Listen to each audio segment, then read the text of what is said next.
Halo semuanya, selamat sore kepada teman-teman semua yang sudah hadir di Zoom meeting ini. Selamat datang di webinar Kuliah Sehat dari Berbagai Perspektif. Nah, sebelumnya aku ingin kenalan dulu nih sama teman-teman semua yang udah datang di webinar kali ini ya. Perkenalkan, nama aku Brigita Nisha dan aku adalah mahasiswa semester 5 jurusan Strategi Communication di Universitas Multimedia Nusantara. Dan hari ini aku akan menjadi moderator dan juga pemandu acara untuk webinar kita kali ini. Nah, oke teman-teman, sebelum kita memulai acara pada hari ini, ada baiknya kita berdoa terlebih dahulu. Berdoa akan saya pimpin secara universal. Berdoa dimulai.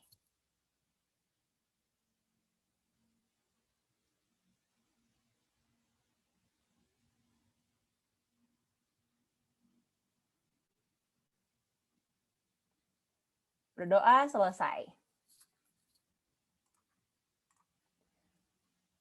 Baik, selanjutnya teman-teman aku akan membacakan beberapa peraturan terkait webinar kuliah sehat dari berbagai perspektif. Yang pertama, bagi peserta webinar yang tidak berhalangan, silakan mengaktifkan kameranya biar kita bisa melihat nih wajah teman-teman semua pada sore hari ini. Yang kedua, peserta webinar wajib menonaktifkan mic-nya selama pemaparan materi berlangsung. Yang ketiga, peserta webinar diperbolehkan mengaktifkan mic saat memiliki pertanyaan namun di akhir sesi narasumber. Nah, sebelum aku memperkenalkan nih teman-teman siapa saja yang hadir di webinar kita hari ini untuk membagikan pengalaman-pengalaman mereka, aku ingin mengingatkan teman-teman semua untuk mengisi form registrasi yang tertera di layar atau di kolom chat teman-teman ya. Boleh? Ya. Mungkin teman-teman yang belum bisa nge-scan, boleh langsung ketik di browsernya bit.ly/webinar kuliah sehat. Jangan lupa huruf depannya semua huruf kapital ya teman-teman. Nah, jadi aku ingatkan sekali lagi untuk teman-teman semua yang belum mengisi form, boleh langsung scan form registrasinya yang ada di layar teman-teman semua, karena bakal ada hadiah nih untuk teman-teman dan untuk 3 orang yang beruntung di akhir sesi materi kita hari ini.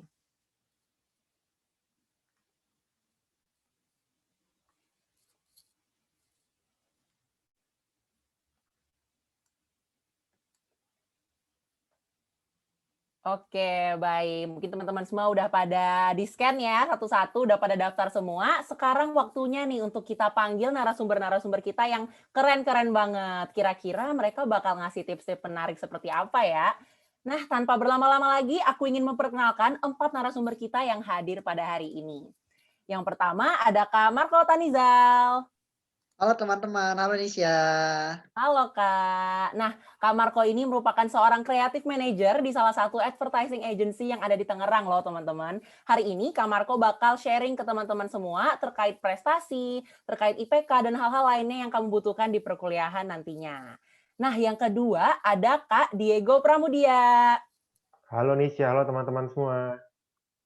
Halo Kak. Nah, Kak Diego ini adalah mahasiswa aktif Universitas Multimedia Nusantara dari jurusan film. Dan ia sekarang sedang menjalani semester 7-nya serta menjadi gitaris nih dalam sebuah band yang cukup sering bernyanyi di Kota Tangerang. Selanjutnya kita ada Kak Fiona Lavinia. Halo Nisha, halo semuanya, selamat sore. Halo Kak Fiona. Nah, Kak Fiona ini merupakan alumni Universitas Multimedia Nusantara juga dan sekarang bekerja di salah satu event organizer terkenal di Jakarta sebagai event manager. Nah, Kak Fiona akan menceritakan pengalamannya mengenai organisasi dan juga kegiatan apa saja sih yang dia ikuti selama masa kuliah. Oke, terakhir kita ada Kak Reynardus Brian. Selamat sore teman-teman, selamat sore juga Nisha. Halo Kak Brian. Nah, Kak Brian ini adalah seorang pengusaha muda loh teman-teman. Dan Kak Brian masih duduk di semester 7 juga, namun perkuliahan di jurusan manajemen. Namun ia juga sudah menjalani bisnis restoran Delanang selama kurang lebih 2 tahun. Nah, setelah ini kita akan mendengarkan pemaparan dari keempat pembicara kita. Jika teman-teman memiliki pertanyaan nantinya boleh langsung diketik di kolom chat atau di akhir sesi pembicara, teman-teman bisa langsung unmute untuk menyebutkan pertanyaannya. Mungkin boleh di next. Baik, nah kalau di sini kita berbicarakan tentang kuliah online nih teman-teman. Kuliah online nih, kuliah secara daring, cuma natap layar, natap laptop doang ya kan teman-teman. Harus ngapain kira-kira ya? Jadi cara ngejar nilai bagus, tapi harus tetap aktif di kegiatan dan juga di organisasi. Kita mau mendalami hobi, mau melanjutkan hobi kita, tapi waktunya nggak cukup nih karena ada banyak kegiatan yang mau kita kerjain. Gimana ya kira-kira teman-teman? Nah, pasti teman-teman udah pada penasaran kan penjelasan apa, tips apa yang akan diberikan oleh kakak-kakak kita hari ini? Langsung saja kita masuk ke sesi pertama yang akan menjelaskan penting atau enggaknya sih IPK itu. Kepada Kak Marco, saya persilakan. Oke, terima kasih Nisha. Selamat sore teman-teman, selamat sore semuanya. Perkenalkan, nama aku Marco Ranizal. Nah, aku ini sebelumnya nih alumni Universitas Multimedia Nusantara, dan aku tuh memiliki jurusannya itu SIKOM, Komunikasi. Nah, sekarang nih aku bekerja di Creative Manager di Densa Indonesia. Nah, IP aku nih waktu kuliah ini terbilangnya cukup tinggi ya teman-teman. Banyak orang bilangnya, ya udah lumayan lah 3,96 gitu. Nah, tapi sekarang aku pengen ceritakan ke teman-teman gimana sih aku bisa mendapat IP sebaik ini gitu. Aku akan membagikan tips dan trik-triknya kepada teman-teman. Oke, boleh di next. Oke, teman-teman. Yang pertama nih aku pengen tanya ke teman-teman. Mungkin teman-teman bingung nggak sih kayak IP bagus nih buat apa sih gitu loh. Apa sih gunanya IP bagus? Nah, sekarang aku akan jelaskan. IP bagus nih sebenarnya ada beberapa fungsi-fungsinya, kegunaannya. Yang pertama itu pastinya kalau IP kalian bagus, ya kalian ini beda lah sama sekolah. Sekolah mungkin kalau misalkan bagus, kalian mungkin pikir sekolah dapat nilai yang bagus nih buat apa sih? Paling kalau sekolah tuh kadang dibanggain ke teman doang atau misalkan kalian pengen daftar perguruan tinggi favorit makanya harus ngejar nilai yang bagus. Tapi kalau IP ini yang pertama ini pastinya juga agar kalian nih bisa melanjutkan ke pekerjaan yang kalian inginkan, ke kantor yang kalian inginkan. Karena dengan IP yang bagus, IP yang cukup tinggi, kantor ini biasa menerima IP-IP yang cukup bagus. Semakin tinggi maka semakin menggiurkan. Tapi untuk minimal banget nih, aku saranin kepada teman-teman memiliki IP-nya itu 3,5. Itu minimal banget. Nah, tapi kalau misalkan kalian mendapatkan IP yang lebih tinggi, itu berarti adalah keuntungan buat kalian. Karena kantor nih pasti tergiur juga melihat IP-IP kalian yang bagus. Yang kedua nih, kayak pengalaman aku sendiri, aku kan IP-nya 3,96 ya. Jadi aku mendapatkan beasiswa di kampus UMN. Nah, itu makanya aku jadinya seneng banget sih. Aku waktu itu seneng banget karena IP bagus aku ini terbayar gitu loh. Karena aku dapat meringankan beban orang tua aku dengan IP yang bagus. Jadinya dapat potongan beasiswa. Tapi nggak cuma itu teman-teman. Kalau kalian mendapatkan IP yang fantastis banget, kalian juga dapat memungkinkan kampus itu memberikan kalian tuh beasiswa untuk luar negeri, bahkan ke perguruan tinggi S2 selanjutnya yang kalian nih favoritkan, kalian idamkan gitu loh. Jadi benar-benar satu kesempatan yang langka untuk teman-teman kalau misalkan mendapatkan IP yang cukup baik. Dan yang ketiga pastinya itu untuk biar nggak malu lah kalau ditanya sama keluarga atau teman-teman kayak IP kalian berapa sih? Kalau kita IP-nya kecil ya mungkin kita ya segitulah cukup, yang penting cukup gitu kan. Tapi kalau misalkan IP kalian yang bagus, tentu kalian bisa membanggakan gitu loh dengan lantang menyebutkan nilai IP kalian. Jadi banyak sih kegunaannya fungsinya teman-teman. Oke, boleh di next. Nah, tips mendapatkan IP yang bagus gimana? Yang pertama, kalian tuh harus aktif di kelas. Tapi aktifnya ini bukan berarti kalian menjadi biang kerok atau biang onar ya yang berisik dan mengganggu teman-teman kalian di kelas. Aktif di kelas nih maksudnya ketika dosen bertanya, nah kalian tuh bisa menjawab atau misalkan kalian nih ingin bertanya ya kalian mengangkat tangan gitu teman-teman. Jadi dengan aktif di kelas, dosen ini pasti dapat lebih mengenal kalian. Dengan dosen mengenal kalian, lebih mengenal kalian, tentunya pasti dosennya jadinya ketika memasukkan nilai kalian tuh ingat kayak, oh ternyata ini si Marco nih, atau ini si Nisha nih. Nah, itu baru dosennya itu mungkin memiliki subjektivitas sendiri, sehingga mereka kenal kalian, maka dia pun dapat menilai kayak, oh ini anak aktif di kelas. Nah, pastinya akan mendapatkan nilai yang lebih baik, gitu, dibandingkan teman-teman yang nggak terlalu aktif di kelas. Terus yang kedua tuh, kalian juga wajib berteman dengan teman yang memiliki satu visi yang sama. Satu visi yang sama tuh yang maksud di sini nih, kalau misalkan kalian emang mau mengejar IP yang bagus, ya bertemanlah dengan intens dengan satu teman yang nilai IP-nya itu juga maunya tuh bagus gitu loh teman-teman. Karena pergaulan ini secara nggak langsung ya, pasti memengaruhi bagaimana kalian memiliki visi, misi, dan bertindak untuk ke depannya teman-teman. Jadi kalau misalkan IP kalian mau bagus ya temenan dengan orang yang IP-nya bagus, jadi sama-sama mengejar satu hal yang sama. Kalau misalkan kalian bertemannya dengan orang yang malas atau misalkan kayak orang yang nongkrong-nongkrong mulu, ya kalian lama-lama juga akhirnya ketularan males dan akhirnya nggak dapat IP yang baik gitu teman-teman. Nah, yang ketiga nih memiliki relasi yang baik dengan dosen. Nah, memiliki relasi yang baik dengan dosen ini bukan berarti kalian ngejilat ya teman-teman. Jangan salah mengartikan loh, bukan mengejilat dosen. Tapi di sini tuh memiliki relasi yang baik dengan dosen ini ketika kalian misalkan dalam kelas ya jangan kayak membuat dosen tuh kesel gitu loh teman. Karena dengan dosen yang kesel juga mungkin ketika dosennya kesel ngajar ke kalian ini juga buat kalian nih jadi ikut kesel juga kan karena dosennya kesel sama kalian, kalian juga kesel jadinya sama dosennya. Nah, ketika terjadi hubungan yang parasitisme seperti itu, maka nanti kalian pun belajar di matkul dia tuh nggak nyaman gitu loh, nggak nyantai. Jadi ketika dengerin dosen semua tuh materinya mental aja gitu teman-teman. Jadi ya harus memiliki relasi yang baik dengan dosen lah. Jadi dosen pun nggak benar-benar memperhatikan kalian gitu loh, benar-benar memperhatikan kalian dengan baik kalau ini tuh anak yang baik gitu, mahasiswa yang baik.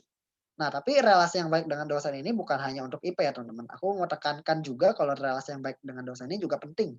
Karena mungkin ke depannya ketika nanti ada kalian butuh pekerjaan atau kalian butuh bisnis gitu, nanti dosen kalian bisa menawarkan kepada kalian karena kalian memiliki relasi yang baik dengan dia. Nah, gitu. Jadi berguna banget teman-teman. Kayak boleh di next. Nah, kalau kondisi online gimana sih? Apakah bisa nih Kak Marco kayak menggunakan cara yang sama seperti di kelas? Oke, aku jelasin ya. Waktu aku mau ceritain dulu pengalaman aku. Waktu aku semester akhir juga aku tuh waktu itu udah mulai online nih teman-teman. Nah, jadi kalau waktu online aku tuh caranya itu sebenarnya plus minus mirip. Cuman ya mungkin ada beberapa teman aku juga yang cerita katanya waktu di kelas waktu kelas offline dia aktif, terus tiba-tiba waktu online nggak aktif, aku tanya dong kenapa, ternyata alasannya tuh kurang pede teman-teman. Nah aku bingung loh kenapa kurang pede, mungkin mereka tuh ketika di kamera melihat dirinya sendiri merasa lebih insecure gitu kan. Nah jadi aku bilang kalian ini harus percaya diri, tetap percaya diri dimanapun. Jadi walaupun kondisi online pun kalau kalian ingin bertanya atau menjawab dosen, ya udah langsung aja nggak usah banyak mikir on cam, langsung on mic, langsung aja jawab dosennya teman-teman. Nah, itu pasti kalian aktif, apalagi di masa online ya, susah banget melihat mahasiswa-mahasiswa yang aktif. Nah, itu menjadi sebuah keuntungan buat kalian juga kalau kalian mau lebih aktif gitu. Dan yang kedua pastinya juga kalian ya harus cari juga temennya satu visi kayak yang tadi aku bilang. Nah, itu juga penting jadi temennya satu visi teman-teman. Jadi ya plus minus sebenarnya kondisi online dan offline ini ya kalian harus tetap samalah plus minus mirip. Kalian juga harus belajar yang konsisten, bukan berarti dengan online ketika kalian bisa nyontek mungkin pas UAS UTS bisa ngelihat Google gitu kan. Tapi itu kan akan membuang waktu dan gak maksimal akhirnya. Jadi kalian ini harus konsisten belajarnya. Kayak ditentukan waktu-waktu jam belajar kalian tuh kapan. Gitu teman-teman. Oke, boleh di next. Oke, mungkin sekarang udah dengar dari aku kayak terus kalian mulai tanya IP bagus nih sebenarnya cukup atau enggak sih? Oke, aku jawab dengan tegas bahwa itu masih belum cukup. IP bagus aja itu masih belum cukup karena kalian ini membutuhkan aspek-aspek lainnya seperti misalkan contohnya untuk mengembangkan soft skill kalian, mengembangkan keorganisasian kalian, bagaimana kalian bersosialisasi dalam organisasi itu juga penting teman-teman. Kalian mau melamar di pekerjaan pun itu juga dilihat bukan cuma IP. Jadi kalian ini wajib menyimbangkan semua hal-hal yang ada di kuliah gitu teman-teman agar kalian ini dapat nggak dapat penyesalan lah nanti ketika selesai kuliah. Oke, nanti untuk kemahasiswaan mungkin akan dilanjutkan oleh narasumber yang lain ya teman-teman. Oke, boleh di next. Oke, ini ada email aku, sosial media aku, bisa dilihat Instagram dan Facebook aku, boleh di-add nih. Terus ada phone number juga. Kalian boleh nanti tinggal kontak aku kalau misalkan kalian malu bertanya di sini gitu kan, boleh banget kontak aku nantinya ya teman-teman. Oke sih, dari aku itu aja, aku kembalikan kepada Nisha ya. Baik, terima kasih banyak penjelasannya dan juga pengalamannya ya Kak Marco, luar biasa banget. Ternyata memang IPK itu salah satu aspek yang tidak boleh kita anggap enteng juga gitu. Benar ya Kak? Betul banget Nisha, nggak boleh dianggap enteng. Walaupun mungkin banyak orang yang mikirnya IPK nggak penting, tapi ternyata itu ada kepentingan-kepentingannya juga loh. Jadi ya semua tuh harus wajib seimbang lah. Nah, Gitu ya itu Nisha. kuncinya itu ya Kak, seimbangin nilai bagus kamu dengan kegiatan-kegiatan kamu di kampus gitu ya. Iya benar banget Nisha. Oke, baik-baik. Terima kasih, Kak. Baiklah, kalau begitu apakah ada dari teman-teman sekalian yang ingin bertanya, mungkin masih bingung tentang IPK-nya, tentang nilai bagus itu gimana cara ngedapetinnya, mungkin masih ada keraguan nih, keresahan dalam diri gitu kan. Boleh langsung ditanyakan dari kolom chat juga boleh, langsung unmute juga boleh. Silakan teman-teman.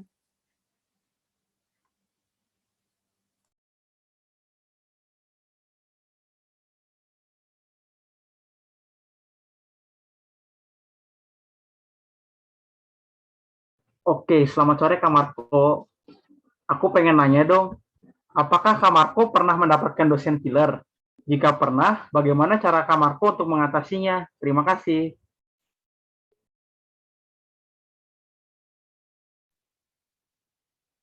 Oke deh, makasih ya Julio pertanyaannya. Aku akan coba jawab nih. Ketika kalian mendapat dosen yang killer tuh gimana sih? Kalau aku sih triknya ya seperti yang tadi aku jelasin ke teman-teman juga ya. Kalian nih kalau misalkan kelihatan dosennya killer, justru sebenarnya dosen itu mungkin ketika melihat kalian yang adalah segerombolan grup yang pinter, mungkin dia akan memiliki subjektivitas sendiri terhadap kalian nih teman-teman. Jadi ketika dosen itu killer, tapi mungkin dia killer ke orang-orang yang nakal doang karena bukan berarti dosen killer kalian tuh semua nggak dilulusin. Nah itu dosennya mungkin jadi kurang benar ya kalau misalkan semua orang nggak dilulusin pasti nggak mungkin ada dosen yang kayak begitulah. Jadi ya kalian nih harus lebih terlihat lebih unggul lah dibanding yang lain. Kalau dari saran aku dari aku sih gitu Julio. Apakah cukup terjawab? Oke Kak, terima kasih Kak, sangat menjawab. Oke, sama-sama Julio. Makasih pertanyaannya.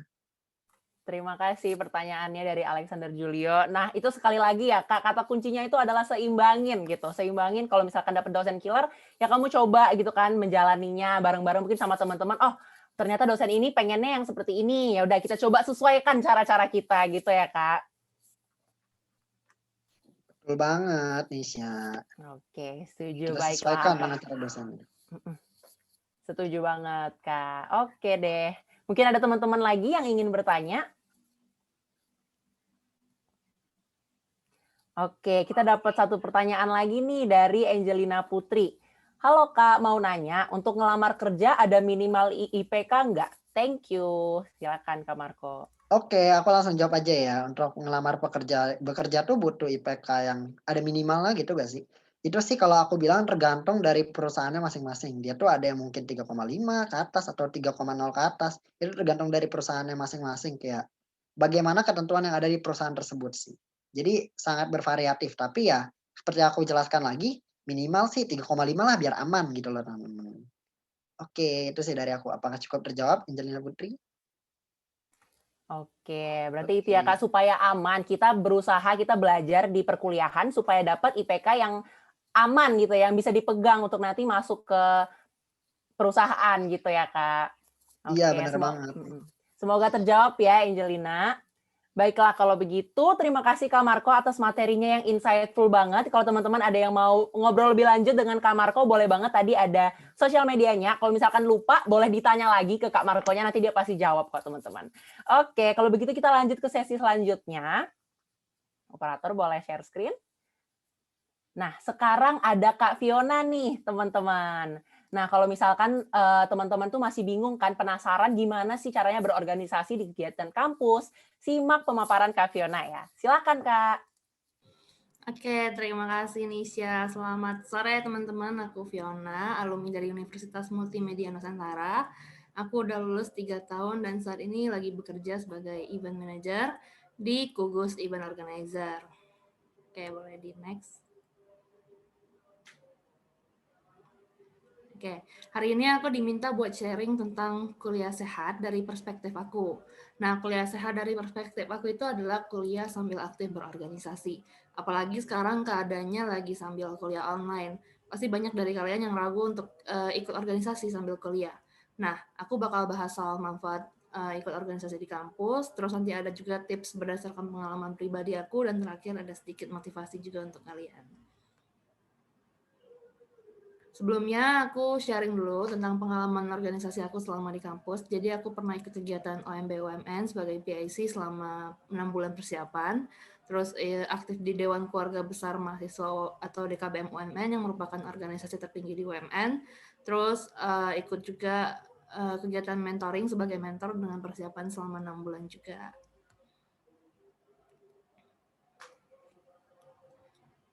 Nah, apa sih manfaat ikut berorganisasi? Yang pertama itu ada mengasah kemampuan kepemimpinan atau leadership.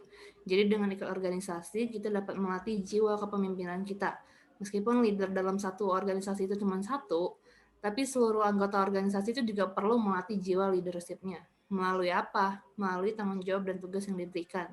Contohnya, waktu aku jadi PIC di OMB UMN, aku itu merupakan anggota dari kepanitiaan OMB, tapi sebagai PIC aku juga belajar memimpin mahasiswa baru yang ada di kelompok aku selama OMB berlangsung. Contoh lainnya waktu aku menjabat sebagai anggota DKBM Gen 11. Ada program kerja namanya DKBM Muda, dan aku menjadi penanggung jawab mereka selama 6 bulan masa jabatannya mereka. Terus manfaat kedua, ada melatih kemampuan problem solving dan manajemen konflik. Dalam organisasi, setiap program kerja dan tugas yang diberikan itu kan pasti harus diselesaikan. Jika timbul konflik seperti perbedaan pendapat dalam organisasi, itu juga merupakan hal yang wajar.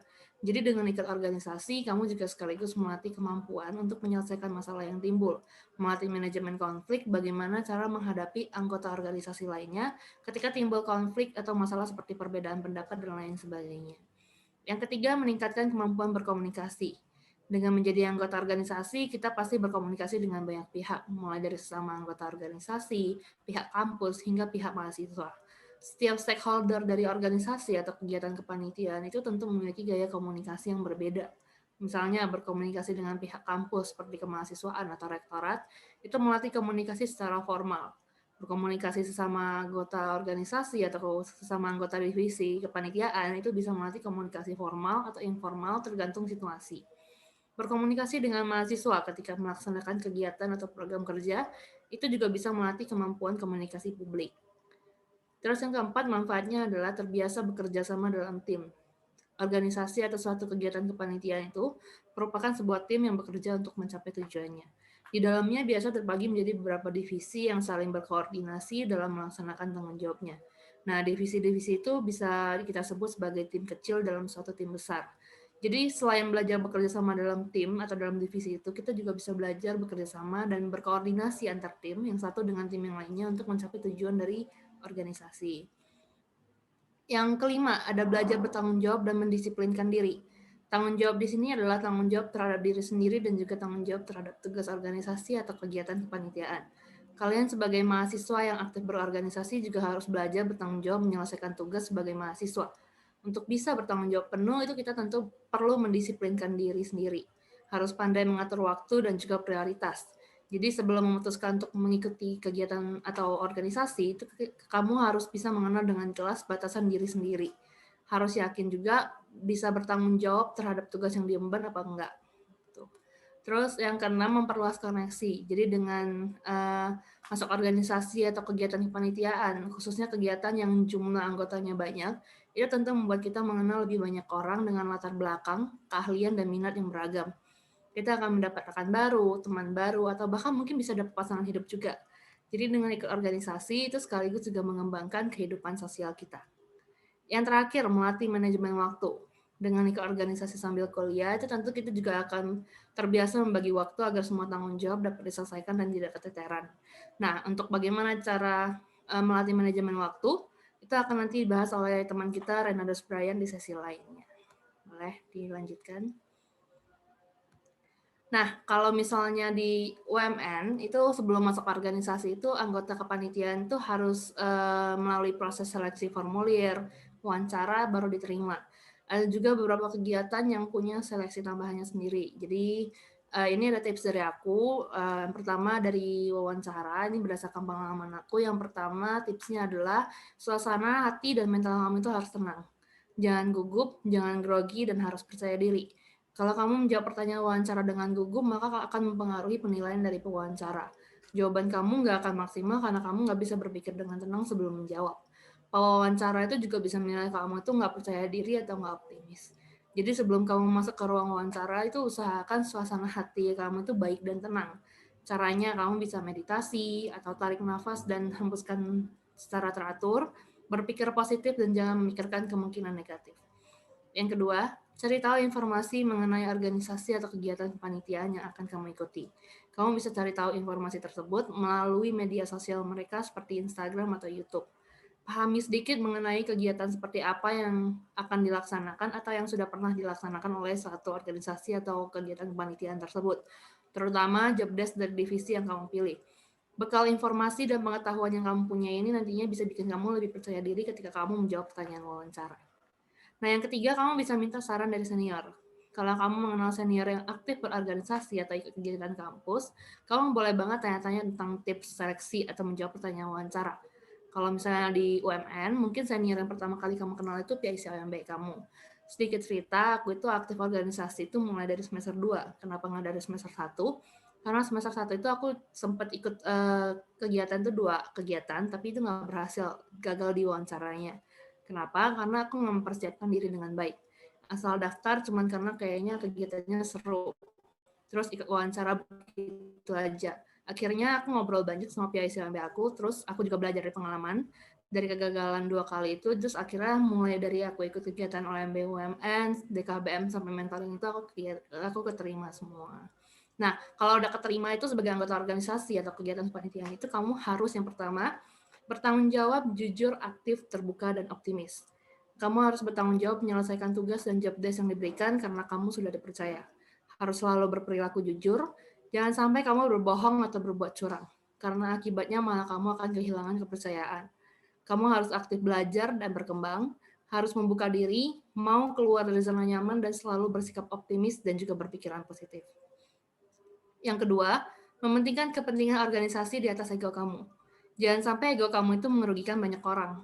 Untuk itu jangan sampai kamu biasa untuk menumpuk atau menunda tanggung jawab yang diberikan. Jadi harus dicicil-cicil kalau misalnya kamu punya waktu. Terus yang terakhir, selalu ingat tujuan awal kamu bergabung dalam organisasi atau kegiatan kepanitiaan. Kalau misalnya lagi capek, kamu boleh istirahat bentar, tapi jangan sampai menghilang. Apalagi ketika peran kamu itu diperlukan oleh teman-teman organisasi atau teman-teman divisi kamu. Selalu ingat tujuan awal kamu bergabung organisasi atau kegiatan kepanitiaan itu. Oleh karena itu, tujuan bergabung dalam organisasi haruslah positif. Misalnya untuk mengembangkan diri, untuk belajar atau menimba pengalaman, untuk berdampak terhadap diri sendiri dan lingkungan, atau untuk mengembangkan minat dan passion kamu. Jangan kamu gabung ke organisasi itu karena kamu misalnya ikut teman atau demi poin aktivitas atau untuk sekedar gengsi atau keren-kerenan. Karena kalau tujuan kamu positif, kamu akan lebih mudah untuk nggak merasa lelah. Tapi kalau tujuan kamu negatif, kamu bakal berkali-kali lipat merasa lebih capek. Yang paling penting, jangan lupa tetap jadi diri sendiri. Karena pada dasarnya kepribadian setiap orang itu berbeda. Ada yang extrovert, ada yang introvert, ada yang pandai bersosialisasi, ada yang jarang bersosialisasi, ada yang berani keluar dari zona nyaman, ada juga yang ragu untuk keluar dari zona nyaman, ada yang ambisius, ada juga yang kalem.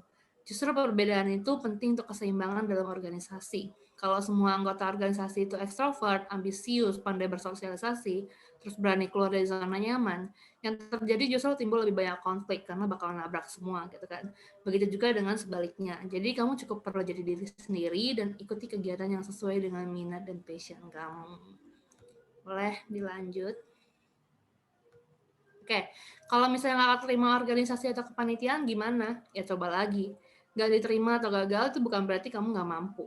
Hanya aja kamu belum menemukan organisasi atau kegiatan yang cocok untuk kamu atau mungkin karakter kamu itu nggak sesuai dengan tujuan dari organisasi.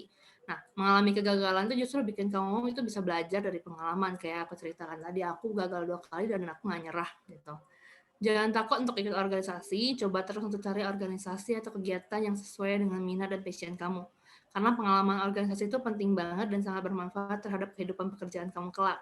Ketika kamu wawancara kerja nanti, pengalaman organisasi kamu akan jadi nilai tambah yang sangat mempengaruhi keputusan perusahaan untuk menerima kamu, apalagi kalau dibandingkan dengan lulusan yang nilainya kamlot tapi tanpa pengalaman organisasi. Dalam keadaan kuliah online ini juga sebenarnya kesempatan buat kamu ikut organisasi. Karena kalian tinggal ganti Zoom atau Google Meeting kalau misalnya udah padat.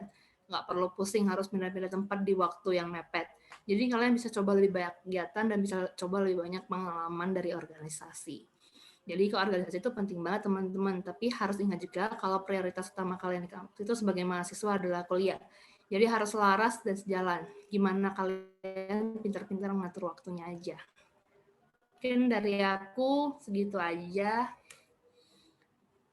Ini ada kontak aku, ada email, ada sosial media aku juga. Aku aktif di Instagram dan Twitter. Juga ada nomor telepon aku, bisa WA aku kalau misalnya kalian pengen ngobrol-ngobrol lebih banyak sama aku. Terima kasih. Aku kembalikan ke Nisha. Baik, terima kasih banyak Kak Fiona. Keren banget ya Kak. Dan memang sebenarnya di kampus itu kegiatannya itu banyak banget, organisasinya banyak banget. Jadi pilihan teman-teman untuk ikut organisasi atau event apa itu juga bervariasi banget gitu ya Kak. Iya, benar banget. Di kampus mana aja juga semua kampus pasti bakal nyediain banyak wadah buat mahasiswanya ngembangin diri. Nah, benar banget tuh, setuju Kak. Jadi walaupun online-online begini tuh, tetap harus semangat nih untuk ikut organisasi. Seperti yang Kak Fiona bilang tadi ya Kak, tujuannya itu harus positif gitu. Karena berorganisasi ini banyak banget manfaatnya, tapi dimulai dari kita untuk mau nggak nih ngikutin gitu ya, bener ya Kak? Bener banget, kalau misalnya kamu tujuannya negatif, kalau kamu lagi capek itu pasti kamu bakal lebih menderita capeknya gitu. Bakal lebih kerasa gitu ya Kak? Lebih kerasa banget. Baik, baik. Oke deh, terima kasih Kak Fiona untuk pemaparannya. Mungkin teman-teman apakah ada yang memiliki pertanyaan? Boleh langsung saja nih unmute atau oh ya nih ada yang bertanya nih dari Franciscus Ivan. Halo Kak, aku mau nanya, mungkin berkaitan juga dengan pemaparan materi yang sebelumnya. Kalau dari persepsi Kakak sendiri, pengalaman organisasi dan juga IPK itu mana yang lebih penting dalam mendaftar sebuah pekerjaan? Atau mungkin malah dua-duanya? Silakan Kak Fiona. Kalau dari menurut pendapat aku, pengalaman organisasi dan nilai IPK itu tentu penting karena ada beberapa perusahaan atau kebanyakan perusahaan itu punya syaratnya itu adalah IPK masing-masing. Cuman kalau misalnya IPK-nya satu mungkin pas-pasan lah bisa dibilang bagus tapi nggak terlalu bagus. Terus ada yang kamlat, terus satunya lagi yang misalnya nggak terlalu bagus atau pas-pasan ini bisa dibilang pengalaman organisasinya banyak banget. Terus yang kamlat ini pengalaman organisasinya nggak banyak banget. Perusahaan pasti bakal lebih milih yang aktif berorganisasi karena mereka udah terbiasa bekerja sama dalam tim, mereka tahu ritme tim itu seperti apa. Jadi untuk masalah belajar karena setiap masuk perusahaan itu kita pasti bakal belajar hal-hal baru lagi gitu kan. Jadi itu dua-duanya sebenarnya penting dan sejalan gitu. Jadi IPK dan organisasi ini sejalan ya Kak. Seperti yang di sesi selanjutnya tadi Kak Marco tuh harus diseimbangin gitu ya Kak. Benar, harus seimbang. Benar, harus seimbang banget. Tapi memang benar sih kalau kita memiliki pengalaman berorganisasi tentunya lebih mulus nanti kan karena kita udah ngerti cara bekerja dalam tim gimana, pressure-nya gimana. Benar ya Kak ya? Benar banget. Oke, baiklah kalau begitu. Semoga terjawab ya Franciscus Ivan. Kita lanjut ke pertanyaan selanjutnya. Halo Kak, saya ingin bertanya dari Dickson. Seandainya dalam berorganisasi kita ingin atau masuk ke divisi yang baru, namun dari wawancara kita dianjurkan divisi desain hanya karena kita mahasiswa seni.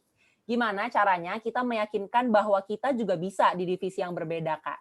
Terima kasih Kak sebelumnya. Silakan Kak Fiona. Oke, terima kasih Diksan. Jadi kalau misalnya kamu mahasiswa seni, biasanya emang pewawancara itu bakal tanya kalau kamu ditempatin di bagian visual, kamu mau apa enggak. Nah, kalau misalnya kamu memang pengen masuk ke divisi yang lain, kamu harus bisa yakinin kalau misalnya kamu mampu. Misalnya kamu bisa bilang kalau misalnya karakter kamu itu berhubungan dengan divisi yang kamu inginkan, itu bisa jadi nilai tambah. Atau misalnya kamu punya beberapa pengalaman yang sesuai dengan divisi yang pengen kamu masukin itu selain dari seni atau desain visual yang biasa kamu lakukan. Itu bisa banget untuk meyakinkannya. Jadi kamu tetap perlu jadi diri sendiri aja sih. Kuncinya jadi diri sendiri, percaya sama diri sendiri kalau memang kita mau mencoba dan bisa gitu ya untuk ke divisi lainnya gitu ya Kak? Iya, benar. Oke, wah ada lagi nih pertanyaan dari Esther Carmelita.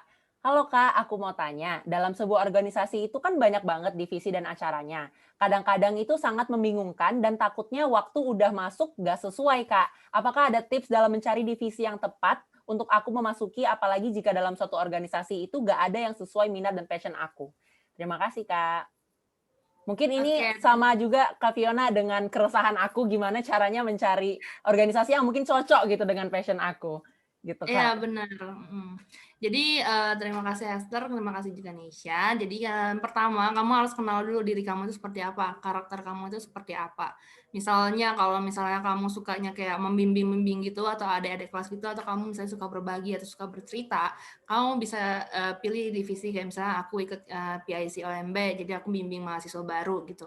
Terus kalau misalnya kamu suka dengan hal-hal yang berbau politik, suka kayak dengerin cerita orang, kayak menerima aspirasi atau misalnya perlu regulasi-regulasi yang mungkin akan berhubungan dengan kehidupan kamu di kampus atau kehidupan mahasiswa secara keseluruhan, kamu bisa ikut organisasi kayak misalnya DKBM kalau misalnya di UMN dan lain sebagainya. Jadi yang paling penting itu kamu kenali dulu kamu biasanya itu sukanya apa. Terus kalau misalnya dalam organisasi itu nggak ada yang sesuai dengan minat dan passion kamu, nggak perlu takut juga. Kamu bisa lihat yang mana divisi apa yang menjadi minat kamu. Atau misalnya kadang-kadang juga ada beberapa organisasi yang dia punya program misalnya anggota mudanya gitu. Di situ kita bisa belajar juga, emang tujuannya untuk belajar. Jadi justru kalau misalnya divisi yang sesuai itu nggak sesuai dengan minat dan passion kamu yang seperti biasanya, itu justru bagus kalau misalnya kamu bisa melakukannya. Itu justru kamu bakal nemuin minat dan passion yang baru gitu. Wah, iya Kak, bener banget. Keluar dari zona nyaman gitu ya. Siapa tahu Iya, dengan benar, ikut ini keluar dari zona mhm, nyaman.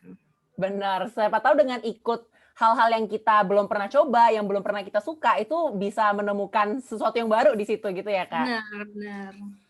Baik, terima kasih banyak kepada teman-teman yang sudah bertanya. Sekarang kita lanjut ke sesi selanjutnya. Terima kasih ya Kak Fiona atas materinya yang sangat informatif nih. Nah, selanjutnya kita akan dengerin cerita dan pengalaman dari Kak Diego nih.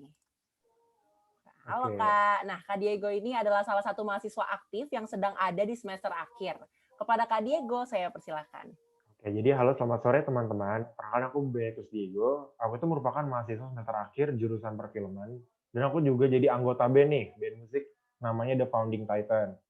Sekarang itu aku akan membahas tentang cara untuk mencegah stres di kala kuliah. Boleh dilanjut?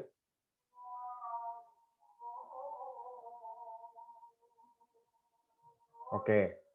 Jadi kalau menurut perspektif aku sendiri ya, kuliah sehat itu apa sih? Kuliah sehat itu kuliah yang tidak membuat kita stres dan kita menjalaninya dengan santai. Namun kita juga tetap mengejar nilai yang tinggi dalam perkuliahannya. Boleh lanjut?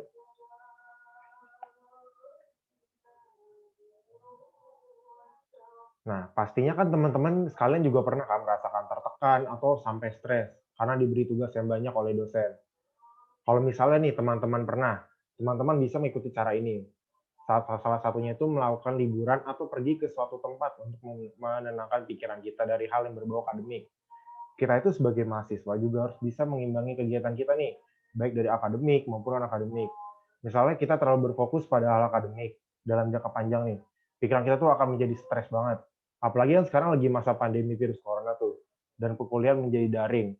Pasti tugas dari dosen tuh banyak banget, di spam tugas akhir, dan perkuliahan itu pasti jadi bosan banget lah daripada kuliah offline-nya.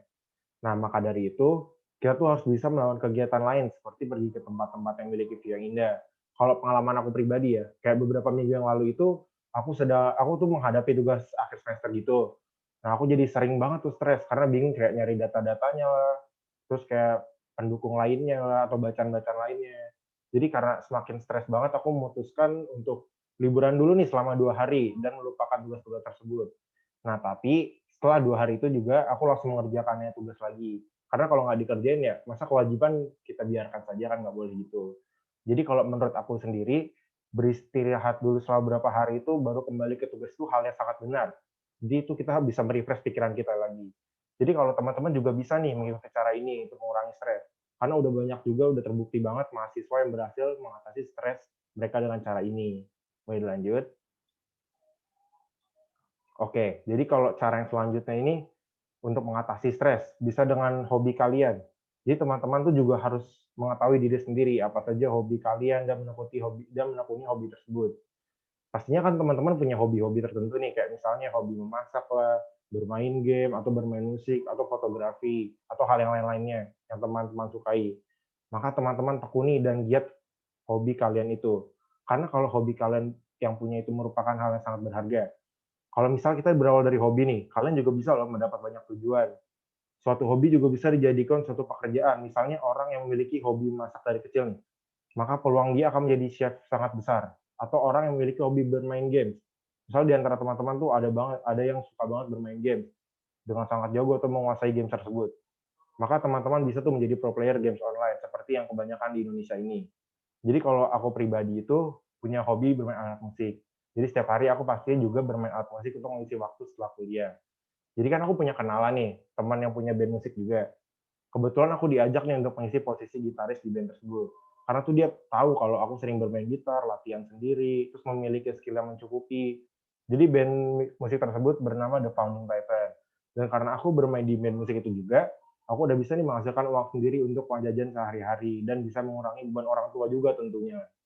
Nah, jadi setiap malam minggu tuh di suatu kafe di Tangerangku bersama anggota band juga yang lain mengisi live music di food court untuk menghibur orang lain sedang makan malam bersama keluarganya. Nah, tapi aku juga nggak melupakan nih tugas-tugas dan kewajiban aku di kampus. Jadi teman-teman nih kalau misalnya ingin menekuni serius hobi kalian nih, jangan sampai melupakan tugas atau kewajiban utama yang harus teman-teman selesaikan. Boleh dilanjut? Nah, kalau untuk cara yang terakhir nih, agar teman-teman dapat terhindar dari stres, yaitu dengan tidak mengikuti banyak kegiatan di kampus. teman-teman pasti pernah kepikiran nih, bahwa mengikuti banyak kegiatan di kampus, berarti kita mahasiswa yang sangat aktif, atau kita tuh dapat diandalkan, dikira aktif dengan yang lain. Nah, sebenarnya tuh pemikiran itu salah banget tuh. Karena kita juga harus tahu batasan diri sendiri akan kesibukan atau jadwal yang sangat padat itu bagaimana. Jadi kalau teman-teman itu jangan mengikuti organisasi di sana-sini sekaligus. Atau mengikuti kayak banyak UKM, kayak satu semester tuh ikut 5 lah, ikut 6 lah. Memang sih kalau memanfaatkan masa-masa kuliah itu jadi terasa lebih aktif gitu. Tapi kalian juga perlu tahu batasan diri, jangan terlalu bersemangat untuk mengambil semua kegiatan nih. Jika kalian mengikuti banyak kegiatan di kampus, pada akhirnya membuat kalian sendiri jadi tidak sanggup menjalaninya. Teman-teman juga harus selalu ingat bahwa menjaga kesehatan diri itu lebih penting loh. Kalau misalnya teman-teman nggak menjaga kesehatan badan, malah nanti sakit-sakitan, malah organisasi juga terbengkalai. Untuk apa sih kalian juga mengambil banyak kegiatan, tapi ujungnya membuat stres? Karena kelelahan jadi sakit yang aku bilang tadi. Nah, lebih baik itu kita memilih yang sekiranya mampu aja untuk dijalani. Kalau pengalaman aku sendiri di kampus ya, kalau aku itu hanya mengikuti UKM musik aja. Karena tugas kuliah di prodi perfilman tuh, wah parah banget sih banyaknya. Ada aja tuh setiap hari dosen suruh buat film pendek lah, atau film berdurasi panjang lah. Jadi kalau kayak kegiatan di luar kampus seperti mengisi acara di kafe juga menjadi pertimbangan aku untuk mengikuti kegiatan satu saja di kampus. Karena aku merasa aku tuh nggak kuat kalau ikut banyak banget. Ntar malah jadi stres dan terbengkalai. Nah, jadi kalau menurut aku pribadi, mengikuti sedikit kegiatan saja itu udah bagus banget untuk aktifan kita di kampus. Dan dalam mengambil kegiatan seperti UKM atau organisasi juga harus disesuaikan dengan tingkat kesibukan kita sendiri. Jadi teman-teman harus tahu porsi-porsi masing-masing.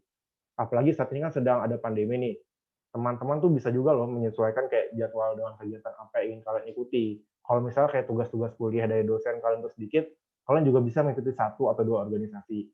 Tapi kalau misalnya teman-teman tuh merasa, wah aku udah sibuk banget nih, ada pekerjaan rumah lah, ada pekerjaan di kampus lah, atau udah membuka usaha lah, teman-teman juga bisa mengikuti 1 organisasi saja, atau tidak usah mengikuti organisasi sama sekali, kalau dirasa jadwalnya sudah benar-benar penuh.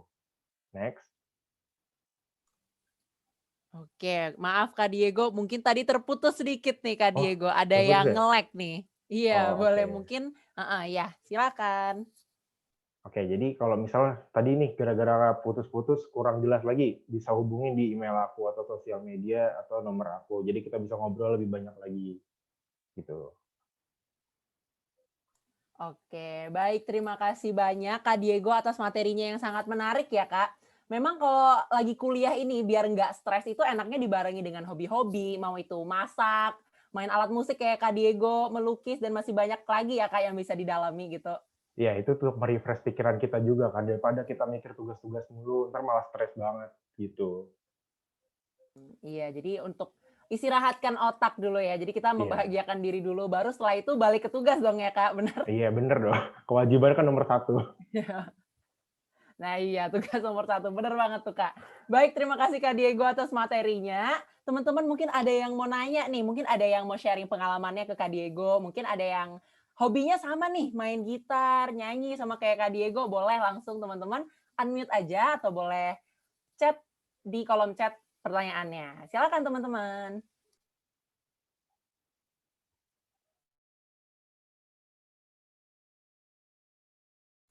Mungkin belum ada teman-teman yang bertanya nih, mungkin masih pada mikir, masih pada ngetik ya, Kak. Jadi aku mungkin mau nanya dulu nih, aku agak penasaran nih sama Kak Diego, soalnya Kak Diego kan, lagi tugas akhir ya, Kak, bener kan, Kak? Iya, lagi tugas akhir parah banget banyaknya. Nah, parah banget banyaknya itu, jadi tugas Iya. akhirnya udah banyak nih, Kak. Gimana cara Kakak ngimbangin sama nge-band nih, kalau misalkan ada job-nya juga, karena nggak mungkin kan job-nya itu di-postpone dulu gitu. Gimana, Kak? Nah, kalau aku tuh pasti udah bikin jadwal dulu. Kan aku nge-band tuh setiap malam minggu kan. Pasti hari-hari sebelumnya aku udah kayak nyelesain tugas dulu lah, atau apalah. Kalau misalnya di hari malam minggunya misalnya nggak selesai nih, nah baru besoknya hari minggunya baru aku itu lagi, kerjain tugas lagi. Yang penting tugasnya selesai dulu deh. Bahaya kalau nggak selesai kan. Bener banget, Kak, pokoknya itu aja terus yang kita ingetin ya, Nah, prioritas iya. nomor 1 adalah tugas gitu ya. Benar Iya, tuh. kakak-kakak yang lain udah pada setuju, udah pada ketawa-ketawa nih. Pokoknya tugas itu nomor 1 dulu ya.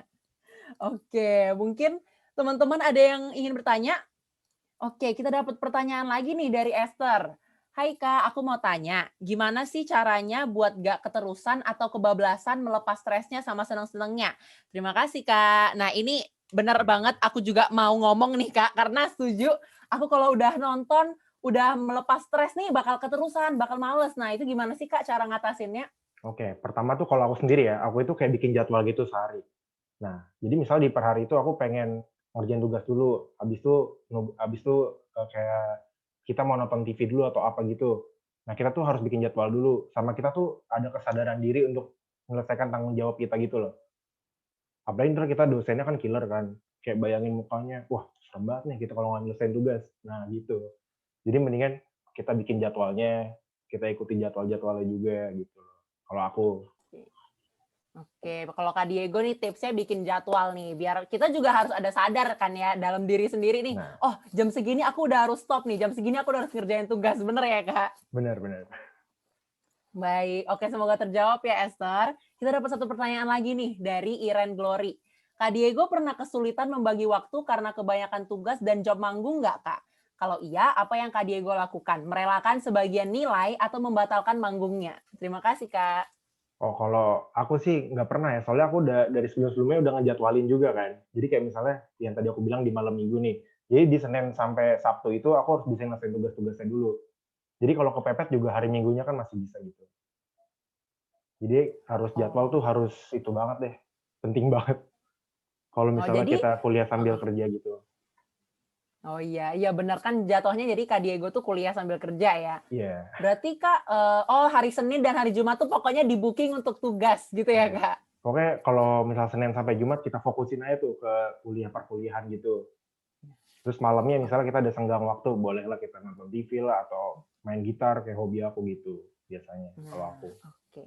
Setuju banget sih, Kak. Baik, terima kasih banyak Kak Diego atas tips-tipsnya. Materinya menarik banget, Kak. Pengen bikin aku tuh lemes gitu kan, mau melepaskan stres dulu gitu sebelum melanjutin ke tugas lagi. Oke, terima kasih, Kak. Nah, setelah Sama-sama. ini teman-teman akan ada Kak Brian. Operator boleh share screen dulu. Oke, teman-teman, kita ada Kak Brian nih di sini. Kalau misalkan teman-teman tuh masih bingung gimana caranya menyeimbangkan waktu kalian, ada yang kerja, ada yang melepas stres kayak tadi, ada yang tugas kuliah dan lain sebagainya, Kak Brian akan memberikan tips untuk teman-teman semua. Kepada Kak Brian, saya persilakan. Baik. Sebelumnya aku ingin mengucapkan selamat sore kepada teman-teman yang sudah datang dalam webinar hari ini. Dan juga selamat sore juga kepada teman-teman dan rekan-rekan narasumber lain. Materinya bagus banget, bagus-bagus banget. Aku tadi dengerinnya kayak, wah bener banget nih. Yang diceritain oleh narasumber-narasumber lain tuh relate banget di dunia perkuliahan, apalagi di kuliah online juga. Nah, kalau dari aku sendiri, izinkan aku memperkenalkan diri lagi. Namaku Renardus Brian. Aku sekarang mahasiswa jurusan manajemen di Universitas Multimedia Nusantara atau di UMN, dan khususnya aku sekarang lagi di semester 7. Mirip nih sama kayak Kak Diego tadi. Lalu aku kebetulan juga menjalankan bisnis, yaitu aku menjalankan bisnis restoran Delanang yang sekarang berbasis di Jakarta Timur. Nah, mungkin aku kan ingin membahas tentang perspektif aku tentang kuliah sehat itu dari perspektifnya manajemen waktu. Kalau tadi kayak Kak Marco udah bahas tentang dari IPK, Kak Fiona udah bahas dari organisasi, dan Kak Diego sudah bahas dari hobi. Nah, aku ingin membahas nih cara mengaturnya tuh gimana. Nah, untuk memulainya aku akan kasih quotes dulu nih dari Stephen Covey. Stephen Covey ini seorang penulis asal Amerika Serikat.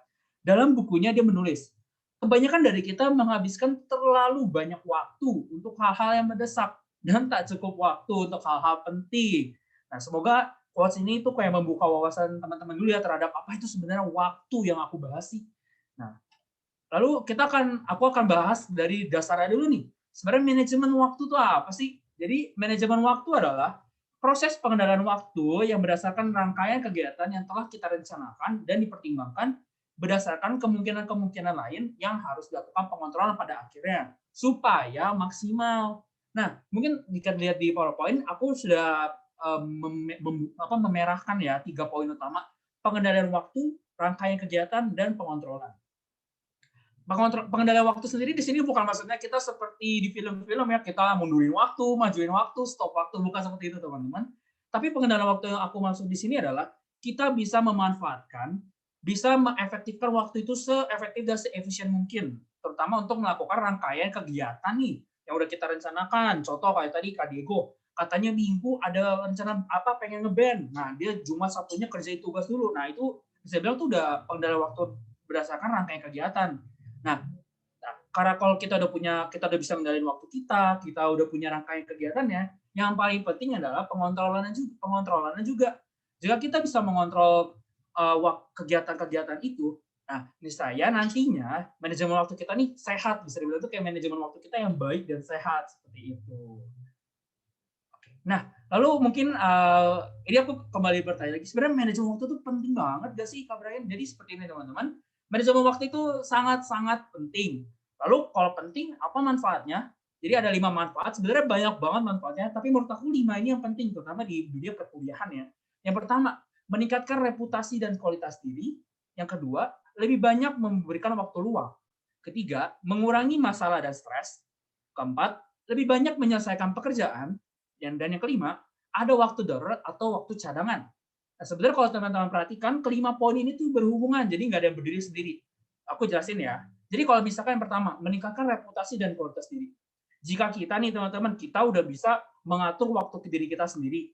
Nah, itu tuh bisa dibilang tuh kayak melatih diri kita juga loh untuk masa depan nanti. Contoh, kalau mungkin kalian punya cita-cita jadi bos, kalian harus mengatur dan memanage banyak orang. Nah, ini bisa nih jadi cara kalian untuk melatih diri kalian sendiri, cara memanage kan. Kalian kan memanage diri kalian sendiri, terutama waktu kalian ya. Jadi ini benar-benar meningkatkan reputasi dan kualitas kalian nih. Apalagi kalau misalkan waktu yang kalian gunakan itu untuk hal-hal yang berkualitas, contoh seperti baca buku atau mengembangkan hobi kalian. Nah, yang kedua, jika kita bisa mengatur waktu seefisien mungkin, teman-teman, aku yakin ada waktu luang 1-2 jam itu yang bebas kita mau ngapain aja.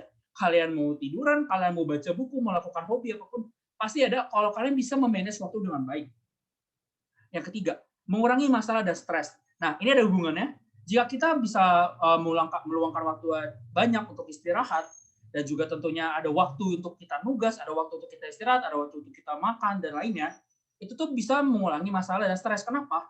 Karena bisa bilang kita tuh menyeimbangkan aura di sekitar kita, menyeimbangkan waktu di sekitar kita, sehingga kita tidak, wah kita tugas 8 jam full untuk tugas. Nah, itu kan pasti otak kita kerja terus, akhirnya stres dan malah mungkin akhirnya menyerah, sehingga mungkin IP-nya kurang bagus. Nah, yang keempat, lebih banyak menyelesaikan pekerjaan. Nah, ini ada hubungannya juga. Mengapa lebih banyak? Kok bisa sih menyelesaikan pekerjaan cuma manajemen waktu? Karena begini teman-teman. Jika kita mengatur waktu sebaik mungkin, contoh, kita mau kerjain tugas dari jam 1 sampai jam 4 aja. Nggak mau lebih karena sisanya mungkin ada hobi atau lomba besok, jadi kita harus latihan dan lainnya.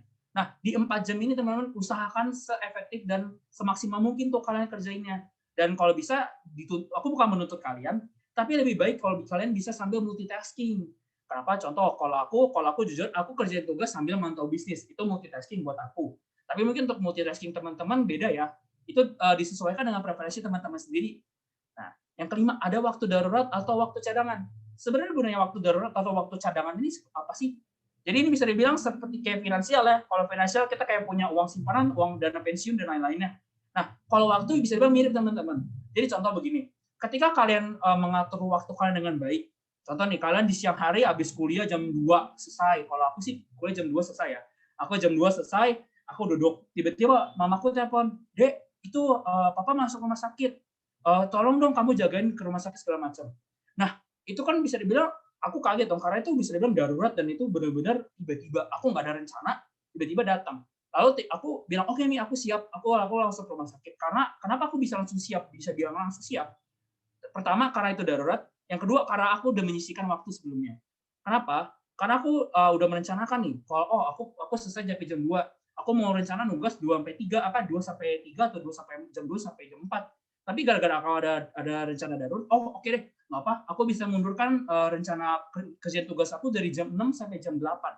Nah, ini tergantung teman-teman ya. Nah, lalu kalau ditanya nih, sebenarnya caranya yang paling efektif tuh gimana sih kalau itu bermanfaat? Ada nggak sih caranya? Nah, jawabannya banyak teman-teman. Nah, terdapat lebih dari 10 website, ini ada di Google, aku udah cari, aku baca. Ini tuh lebih dari 10 website ini memberikan tips dan trik yang berbeda-beda mengenai cara mengelola waktu. Dan tentunya semuanya itu benar, gak ada yang salah. Aku udah lihat satu. Tapi teman-teman, sekali lagi aku mau tekankan, bukan caranya nih yang penting. Maksudnya bukan caranya doang yang penting. Akan tetapi kesungguhan dan konsistensinya juga yang paling penting. Karena percuma kalau kita mungkin, aku udah punya agenda, aku mau nulis setiap hari agenda aku begini, aku mau nentuin. Tapi karena lakuin itu cuma 2 hari atau 3 hari, nggak nyampe seminggu. Dan ya bisa dibilang, menurut aku itu manajemen waktu yang kurang sehat ya, karena cuma 3 hari. kalian efektifnya 3 hari, bahkan kalian tuh hidup 365 hari kan 1 tahunnya. Nah, itu tuh harus diimbangkan dengan kesungguhan nih, teman-teman. Cuman kalau misalkan teman-teman ingin tahu sebenarnya tips dari aku tuh seperti apa sih? Nah, ini aku udah nge-list 6 tips dari aku. Jadi gini, pertama, hindari hal yang mengganggu fokus. Dan ini mungkin bisa paling penting ya, aku fokusnya bahkan kayak caps lock gitu. Kenapa? Karena teman-teman kalau ketika contoh, kalau buat aku mengganggu fokus itu seperti main game, main TikTok, ataupun kayak main HP. Itu menurut aku mengganggu fokus banget. Contoh aku lagi ngerjain tugas mata kuliah, apalagi aku udah semester 7 ya. Itu tugasnya wah, udah mau skripsi juga itu, jadi aku benar-benar harus fokus. Tapi jika ada contoh notif HP lain gitu kan, wah, itu benar-benar bete banget buat aku. Jadi itu mengganggu fokus aku banget karena kenapa mendorong aku untuk melihat handphone. Padahal aku saat itu harus mengerjakan tugas. Jadi sebisa mungkin hindarilah hal yang mengganggu fokus kalian. Yang kedua, kalau kalian udah menghindari nih hal yang mengganggu fokus kalian, tentuin kegiatan prioritas dan kegiatan pendukung. Kalau misalkan dalam kuliah, nah kita mungkin udah jelas ya kegiatan prioritas kita apa? Belajar dan juga mungkin untuk beberapa orang mendapatkan IP yang bagus ataupun mungkin juga aktif berorganisasi. Beda-beda nih kegiatan prioritas orang-orang. Tapi kalau ini aku ambil contoh dari aku sendiri. Kegiatan prioritas aku sama kuliah adalah tentunya belajar dan mendapat nilai bagus. Nah, lalu kegiatan pendukungnya apa? Kegiatan pendukungnya nugas, baca buku, baca jurnal, ataupun saling kontak dengan dosen dan juga teman. Ini ada hubungannya sama yang Kak Marco tadi nih, menemukan teman yang sama visinya, karena ini penting banget. Nah, jadi ini ada hubungannya, itu termasuk di dalam kegiatan pendukung. Nah, tapi kegiatan prioritas dan kegiatan pendukung orang-orang itu berbeda, sesuai preferensi masing-masing. Kalau contoh tadi Kak Diego, kegiatan prioritasnya ada 2. Yang pertama kuliah, yang kedua manggung. Tapi menurut dia, oh tugas lebih penting, jadi aku mau nugas dulu deh. Nah, itu kegiatan prioritas dia. Sedangkan kalau manggung ini saya bilang kegiatan prioritas yang sekunder atau yang prioritas yang kedua. Seperti itu. Nah, yang ketiga, menyusunlah jadwal kalian senyaman mungkin, tapi tetap produktif ya. Jadi maksudnya senyaman mungkin tuh apa sih? Jadi jangan memaksakan kalian seperti ini. Oh, tadi Kak Brian bilang aku harus bisa bikin kegiatan prioritas aku paling utama segala macam. Jadi aku harus utamain dulu nih kegiatannya. Kegiatan prioritasnya aku belajar 8 jam. Nah, itu menurut aku terlalu over ya kalau 8 jam itu untuk belajar. Jadi senyamannya aja teman-teman. Kalau misalkan memang kalian dituntut untuk bisa belajar selama 8 jam, oke bagus, keren. Tapi aku jarang sih lihat orang yang bisa belajar 8 jam. Jadi susunlah senyaman mungkin. Contoh, aku hanya bisa belajar maksimal 3 jam tuh karena otak aku capek. Mungkin karena aku sambil bisnis. Oke deh, aku belajar mengerjakan tugas benar-benar fokus 3 jam doang. Habis itu sisanya aku mau istirahat ataupun juga lanjutin bisnis. Nah, ingat juga teman-teman, walau kita bikin itu senyaman mungkin, tapi harus tetap produktif. Makanya dari itu, aku menyarankan teman-teman, carilah kegiatan sampingan tuh yang produktif.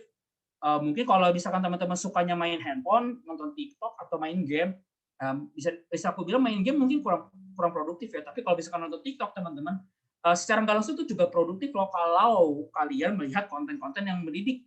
Contohnya kalau aku sih menontonnya orang-orang yang sedang ngajarin aku tentang investasi. Itu menurut aku produktif ya. Nah, jika kalian udah punya jadwal, udah punya kegiatan prioritasnya, jangan lupa nih sisihkan waktu refreshing. Ini ada hubungannya sama nomor 3. Tapi jangan lebih dari 1/4 jam produktif kalian. Mungkin kalau lebih dari 1/4 jam itu mungkin bahasa matematika agak susah untuk dihitung ya. Tapi yang penting di sini teman-teman sisihkan waktu refreshing. Dan jangan lama-lama. Refreshing-nya mungkin menurut aku maksimal cukuplah 1 jam. Refreshing itu 1 jam. Dan ingat ya, refreshing itu nggak selalu bermain, nggak selalu apa. Kalian bisa refreshing dengan cara lain. Mungkin kalau kalian nyamannya dengan nyanyi aja, tapi jangan nyanyi 1 jam juga ya. Yang penting kalian bernyanyi itu mengurangi stres. Yang penting mengurangi stres dan depresi dan juga otak kalian rileks. Supaya kenapa? Ya otak juga butuh istirahat teman-teman. Kita butuh kenapa otak? Tidak, otak kan bagian dari kita. Seperti itu. Nah, yang kelima, jangan menunda-nunda apalagi mengubah jadwal karena hal yang tidak penting. Ini sebenarnya yang aku sering ketemuin, terutama buat mahasiswa yang baru masuk kuliah. Mungkin kalau masih semester 1, semester 2, menurut aku tugasnya mungkin banyak karena kalian baru masuk dan kalian mungkin masih beradaptasi. Tapi kayak masih aku bilang itu tugas yang bisa dibilang cukup gampang karena kebanyakan review atau juga mungkin kayak ada juga kalau di UMN tuh menonton, ya kan ada. Tapi setiap perkuliahan beda ya tentunya ya teman-teman. Tapi di sini intinya kalian jangan mau menunda-nunda deh. Menunda-nunda tuh skip banget buat aku. Contoh, kalian udah fokus, aku mau kerjain tugas jam 4 sampai jam 8 deh. Aku nggak mau kemalaman nanti jam 9 aku mau tidur, mau nonton, terserah. Tapi yang paling penting adalah teman-teman jangan menunda-nunda. Contoh nih, jam 4 kalian udah mengerjakan tugas, kalian udah depan laptop. Tiba-tiba, contoh, kalau aku dulu main Steam ya. Steam ada notif, Steam itu kayak tempat game. Steam gitu kan, notif, ting, main yuk, Brun. Nah, itu kan bisa bilang aku kayak kepikiran lagi. Nah, ini ada hubungan nomor 1 juga ya, mengganggu fokus. Aku lihat, wah, main seru juga. Nah, akhirnya kalian menunda-nunda. Nah, kapan kalian ngerjain tugas? Ya, itu dia. Itu kembali ke preferensinya masing-masing juga ya. Tapi yang keenam nih, ini aku bisa bilang paling penting juga. Cobalah konsisten selama 1 bulan dan lawan rasa malas.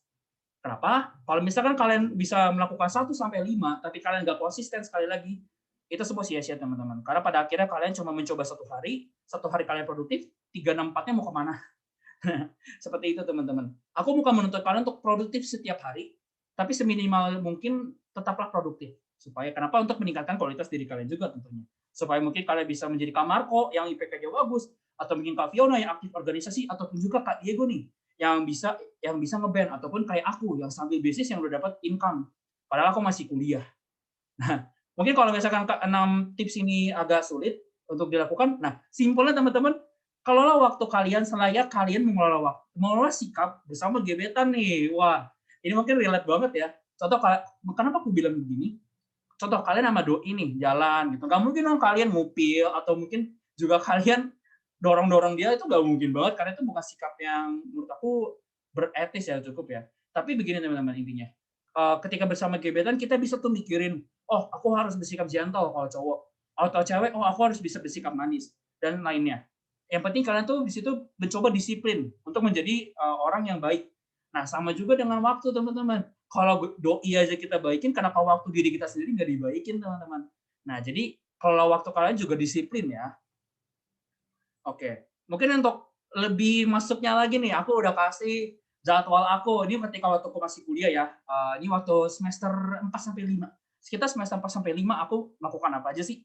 Pertama teman-teman, aku bangun jam 5. Kenapa bangun jam 5? Mungkin buat rata-rata orang tuh terlalu pagi ya. Tapi kalau buat aku cukup sih. Jadi selama dari jam 5 sampai jam 5.15 aku tuh bangun. Nah, 5 menit ini aku ngapain? 5 menitnya aku duduk ya, biasa kalau bisa dibilang bahasanya ngumpulin nyawa dulu ya, bahasa-bahasa orangnya. Nah, terus juga habis itu aku meditasi sama 10 menit. Selama meditasi ini aku ngapain? Aku cuma diem dengerin musik, enggak teman-teman. Aku meditasi di sini, aku memikirkan, aku hari ini ada kewajiban apa ya? Aku hari ini harus ngapainnya? Apakah aku harus bantu mama? Aku harus bantu koko? Apalagi sekarang lagi online nih. Online kan kita di rumah, bersama keluarga juga, ya kan. Nah, setelah aku meditasi, aku olahraga nih selama 30 menit karena ya supaya tetap bugar. Karena apalagi selama pandemi ini kita nggak boleh keluar, kita nggak boleh jogging di depan rumah, ya kita olahraga dalam rumah aja yang kecil gitu. Sama 30 menit kalau buat aku cukup sih. Mungkin agak lebih untuk beberapa orang. Lalu setelah aku olahraga, ya 5 menit istirahat dulu, turunin keringat, keringin, lalu 5.50 sampai 6.05 aku mandi, sikat gigi. Pokoknya semua membersihkan, itu semua aku lakukan selama waktu itu. Setelah aku mandi sikat gigi, oke, aku keluar, aku keringin badan, keringin rambut, aku duduk di sofa, aku baca buku teman-teman selama 40 menit. Baca buku ini penting banget, apalagi kalau kalian lagi kuliah ya. Biasakan baca buku atau jurnal, karena supaya skripsi kalian mudah teman-teman. Jadi selama 40 menitnya aku baca buku, bebas buku apa aja. Kalau memang kalian suka buku humor, baca buku humor. Kalau kalian suka baca buku inspirasional, baca buku inspirasional. Kalau buat aku sih, aku baca buku tentang psychological of money. Ini berhubungan dengan bisnis juga ya tentunya. Jadi selama 40 menitnya aku baca buku, dan target aku setiap hari itu 30 lembar. Kalau kalian udah habis, ya udah cari lagi buku yang baru atau mungkin e-book ya biar mudah. Nah, setelah baca buku aku ngapain? Aku makan sambil nonton YouTube. Nah, mungkin teman-teman kira sambil nonton YouTube ini bisa dibilang agak buang waktu juga ya. Tapi lagian juga terkadang dimarahin nih kalau makan sambil pegang HP aja, kadang dimarahin papa atau mama. Nah, sebenarnya ini tergantung teman-teman. Aku juga dimarahin kok dulu waktu sambil makan sambil nonton YouTube, aku juga dimarahin. Tapi di sini aku bisa menyeimbangkan. Aku bilang ke mamaku, "Mah, aku makan, aku emang sambil nonton YouTube, tapi aku nontonnya tuh yang bermanfaat, contohnya kayak podcast. Aku nonton podcast ataupun juga video-video inspirasional orang. Karena itu buat pagi-pagi hari, buat aku memang agak sedikit ngantuk, tapi itu seenggaknya otak kita lebih mudah masuknya dibanding nanti siang hari yang udah kerja terus. Nah, ketika aku udah selesai makan, aku persiapan kelas tuh sampai 30 menit. Persiapan kelas ngapain aja? Kebetulan dulu aku tuh jadi ketua kelas. Jadi aku pertama ngecek dosen, ngecek mahasiswa apakah udah online semua. Ini kan bisa kelihatan, kalau dulu di UMN ada sih kelihatan. Nah, ini beda-beda setiap kampus ya. Tapi kalau aku dulu gitu. Selain itu juga, aku kalau ada tugas kemarinnya, aku liatin dulu nih, aku cek-cek lagi apakah tugas aku udah benar, atau enggak mungkin contoh ada kuis, aku belajar dulu di kuis, dan ini sama 35 menit. Nah, aku kebetulan waktu semester 4 sampai 5, aku target hanya kelas dari jam 8 sampai jam 2. Aku nggak mau lebih. Karena menurut aku lebih dari itu buat aku gak nyaman. Nah, ini nih yang ada hubungannya tadi, atur jadwal senyaman mungkin. Nah, ketika aku habis kelas, ya aku tidur siang dulu karena ya otak sudah kerja banyak, udah berapa jam tuh dari jam 5 sampai jam 2. Aku tidur dulu sejam, relax. Nah, bangun-bangun aku langsung nugas. Kenapa? Karena tentunya tugas gak bisa dilupakan teman-teman. Emang sih nugas itu cukup berat terkadang, tapi ya kita harus lakukan. Karena kalau enggak, ya kapan kita mau lulus gitu kan. Apalagi kalau kita kuliah ya. Mungkin kalau kuliah online, menurut aku sedikit lebih mudah sih, karena mungkin koordinasi sama teman hanya via call atau telepon atau Zoom begini. Tapi kalau dulu kan masih ketemu sana di kantin, cek-cek, siap gak, ready gak, gitu. Mungkin kalau sekarang lebih mudah aja sih. Nah, ini aku nugas jam 3 sampai jam 8. Mungkin buat teman-teman kenapa lama banget jam 3 sampai jam 8 tuh 5 jam. Nah, ini teman-teman, nggak semua tugas tuh selesai dalam 5 jam. Ada juga yang lebih dari 5 jam, ada juga yang kurang, bahkan ya cuman berapa 30 menit kelar. Tapi di sini intinya teman-teman, jam 5 sampai jam 8 ini aku khususkan untuk produktif. Kenapa? Supaya besoknya tuh udah tenang gitu. Ketika semua tugas udah kelar, semua masalah udah kelar, tenang tuh. Jadi udah pikiran tuh udah nggak kemana-mana, udah waktu tidur, aduh besok tugas dosen marahin gue nggak ya, dia kan killer gitu. Enggak, teman-teman. Nah, setelah aku nugas, aku pun akhirnya olahraga singkat, cuma 15 menit aja cukup, gak usah lama-lama. Ini kenapa? Supaya relax teman-teman. Tetap badan kita, otot kita tetap relax, tetap terlatih, maksudnya bukan relax. Nah, setelah itu me time. Nah, ini me time ini penting banget nih. Emang nih mungkin ada hubungannya juga yang punya pasangan ya. Tapi kalau misalkan kita masih single, gak apa-apa teman-teman, me time itu penting banget. Usahakan me time kalian ini penting ya. Kalau buat aku produktif, penting dan produktif. Kalau buat aku me time aku sendiri jujur aja, aku sering baca buku juga. Walau udah baca buku paginya, aku baca buku malam lagi. Tapi bukunya lebih sebenarnya lebih simple atau lebih ringan gitu. Nggak yang berat-berat banget. Jadi supaya otak aku tuh happy-happy lah. Kalau misalnya kalian tidak terbiasa baca buku, nggak apa-apa. Nonton YouTube, TikTok, anything, nggak apa-apa teman-teman. Tapi jangan lupa habis itu tidur. Ini kalau aku sih bisa tidur jam 10. Nah, mungkin teman-teman bertanya, loh kalau ada misalkan tugasnya sampai berkelompok atau tugasnya sampai pagi gimana ya teman-teman? Nah, itu kembali lagi, kita harus bisa mengatur jadwal kita se-fleksibel dan senyaman mungkin teman-teman. Ini mungkin salah satu dari berpuluh-puluh jadwal yang aku bikin, tapi menurut aku ini yang paling ideal sih, yang paling enak setiap harinya. Seperti itu. Intinya teman-teman, aku mau tegasin lagi, dalam manajemen waktu, yang paling penting adalah konsisten ya teman-teman. Mau apapun cara kalian, mau apapun gimana cara kalian mengatur itu terserah, yang penting senyaman mungkin, tapi yang penting konsisten. Coba 1 minggu bisa, 2 minggu, 4 minggu, 1 bulan bisa, 1 tahun teman-teman, bahkan sampai kalau misalnya daily routine kalian. Oke, lalu ini ada kontak aku, jika kalian masih ingin bertanya tentang cara manajemen waktu, atau bahkan mungkin ingin main ke restoran aku, boleh banget kontak di sosial media aku, ataupun juga di email aku ya. Oke, mungkin sekian aja pemaparan materi dari aku kembalikan ke Nisha. Wah, luar biasa sekali. Terima kasih banyak kepada Kak Brian. Ini bermanfaat banget nih Kak tipsnya. Dan ada satu hal yang aku paling ingat nih dari pemaparannya Kak Brian. Cara menyeimbangkan waktu belajar, bermain, bekerja itu memang banyak. Tapi yang penting itu adalah kita bersungguh-sungguh atau tidak, konsisten atau tidak gitu ya Kak. Betul banget Nisha. Yang penting konsisten.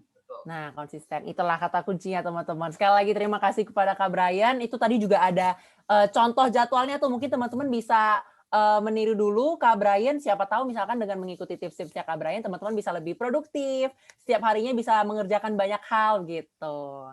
Oke, mungkin teman-teman apakah ada yang memiliki pertanyaan? Atau ada yang mau sharing juga boleh. Misalkan, Kak, aku susah bangun pagi, gimana nih, Kak? Jadi time management-nya gimana gitu. Boleh banget teman-teman langsung aja unmute atau boleh diketik pertanyaannya di chat.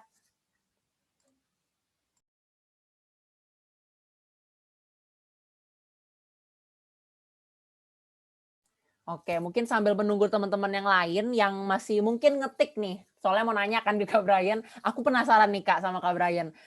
Aku pengen tahu nih, gimana cara Kakak nentuin prioritas gitu Kak? Maksudnya apakah Kak Brian tuh lihat dulu deadline-nya yang paling cepat mana, atau lihat dari bobot tugasnya, atau gimana Kak? Oke, Risha. Thank you pertanyaannya, by the way. Jadi kalau menurut aku yang paling penting itu kita lihat bobotnya dulu nih. Contoh, aku kasih contoh buat mahasiswa yang mungkin agak baru, semester 1 sampai 4, kalian harus fokus ke tugas kalian dulu tentunya. Tugas ataupun juga kuis ataupun ya intinya yang berhubungan dengan mata kuliah. Kenapa? Kalau memang kalian kalian udah buka bisnis dari semester 1 bahkan dari kalian SMA. Ya oke, teman-teman, itu bisnis itu penting, tapi ingat pendidikan juga tidak kalah pentingnya menurut aku, bahkan lebih penting ya. Kalau kita punya pendidikan, ke depannya bisnis kita juga bisa berkembang nih kalau buat dari perspektif aku. Jadi yang paling penting adalah kita lihat bobotnya dulu nih. Contoh, besok dosen A ngasih tugas. Oke lah, hari ini gue kerjain dah. Padahal kalian di sisi lain juga harus mantengin bisnis. Nah, kalian kalau bisa multitasking lebih bagus lagi. Tapi kalau misalkan kalian nggak bisa, minta tolonglah orang. Seperti itu. Tapi yang paling penting, lihat dari bobotnya dulu. Mana yang lebih penting. Dan kalian ini mungkin dilema banget, nanti akan dilema banget. Aduh, mana nih yang penting nih? Nilai bagus, apa dapat duit dari bisnis ya? Nah, ini tergantung kalian sendiri. Tapi kalau dari aku, karena misalkan ini masih baru kuliah, aku lebih saranin fokus ke kuliahnya dulu. Seperti itu mungkin dari aku. Baik, terima kasih Kak. Dasarnya itu kita punya pengetahuan dulu nih, baru kita bisa ngembangin lagi bisnisnya biar semakin baik gitu ya Kak. Betul banget, Isya. Betul. Baik, terima kasih banyak Kak Brian sekali lagi atas materinya yang sangat berguna untuk kita semua, karena time management itu adalah suatu hal yang selalu kita dilemakan gitu dalam hati. Aduh, ini gimana, kerjaannya banyak banget. Tapi dari pemaparan materi tadi dari Kak Brian, semoga teman-teman semua bisa mengambil manfaat-manfaatnya ya teman-teman. Semoga teman-teman setelah mendengarkan pemaparannya bisa langsung menerapkan nih time management yang baik itu bagaimana. Gitu. Terima kasih Kak Brian atas materinya. Baiklah teman-teman semua, itulah akhir dari sesi pembicara-pembicara kita. Semoga semua materi, tips, dan trik dari kakak-kakak kita bisa mengurangi keresahan, keraguan, dan kebingungan teman-teman dari dunia perkuliahan gitu ya teman-teman. Terlebih karena pandemi ini masih sangat-sangat real, masih sangat terjadi nih ya. Jadi proses pembelajaran kita itu masih online sampai sekarang. Tapi teman-teman jangan patah semangat, harus semangat terus walaupun kegiatannya online, tapi seperti kakak-kakak kita nih yang terus maju, terus berusaha nih walaupun di situasi seperti ini. Begitu. Terima kasih sekali lagi untuk Kak Marco, untuk Kak Diego, Kak Fiona, dan juga Kak Brian yang sudah bersedia hadir dan sharing pengalaman-pengalaman bersama kita semua di sini. Nah, kalau misalkan teman-teman ada yang mau ngobrol lebih lanjut, ada yang mau bertanya, boleh banget ya Kak, langsung dihubungin aja di lewat email, sosmed, boleh ya Kak ya? Boleh lah, masa nggak boleh? Iya teman-teman, pokoknya langsung dihubungin aja karena pasti bakal dijawab gitu teman-teman. Oke, teman-teman, sesi materi kita sudah selesai, namun nih masih ada surprise. Boleh moderator? Kita share screen dulu nih kira-kira apa. Widih, ada door prize nih teman-teman. Nah, karena teman-teman semua udah hadir dan ikut sharing pengalamannya di webinar Kuliah Sehat dari berbagai perspektif, ada 3 orang yang beruntung nih akan mendapatkan saldo GoPay dari kita loh teman-teman. Nah, jadi karena kita sudah mendata semua nama-nama teman yang hadir, kita akan acak secara random nih. Jadi jangan kemana-mana dulu teman-teman, karena orang yang dipanggil kalau misalkan nggak jawab, mohon maaf hadiahnya hangus gitu ya teman-teman. Oke, mungkin aku yang share screen nih saat ini. Sebentar ya teman-teman.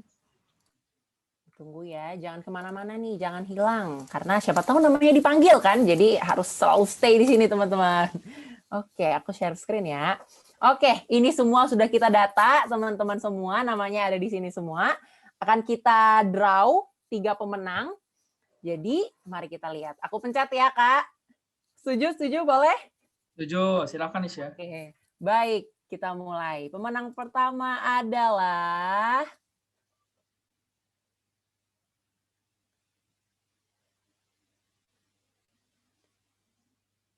wah, oke, selamat kepada Kristabella jadi pemenang pertama loh. Terima kasih karena sudah hadir ya. Nanti Kristabella tunggu ya hadiahnya. Oke, selanjutnya kita mau lihat nih pemenang kedua siapa nih teman-teman. Pemenang kedua adalah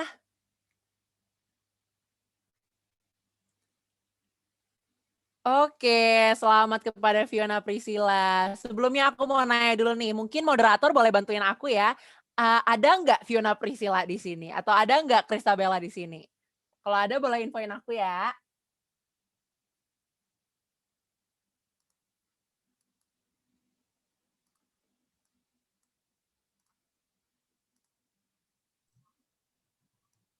Wah, Oke. sepertinya di partisipan nggak ada nih Fionanya. Oh, Fiona nggak ada ya. Sayang sekali Fiona. Maaf banget. Berarti Kristabella ada ya tetap ya? Isabella ada Oke. dari Prancis. Oke, maaf banget berarti Fiona nggak jadi pemenang kita yang kedua nih teman-teman. Kita boleh lanjut ya. Ini tetap untuk pemenang kedua. Kira-kira siapa nih teman-teman?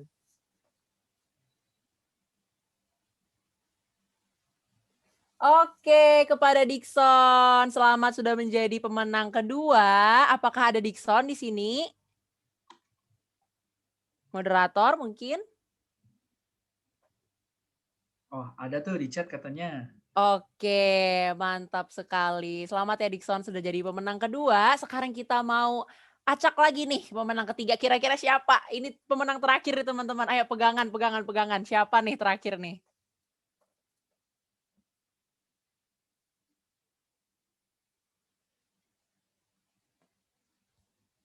Oke, selamat kepada Marcelino. Apakah ada, Brun?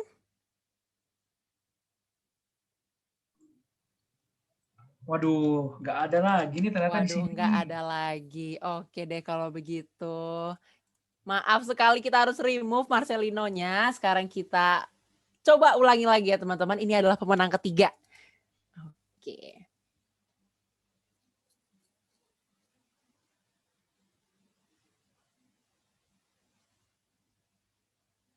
Oke, selamat kepada Kezia Cindy. Sudah menjadi pemenang ketiga kita lah ini. Apakah ada moderator?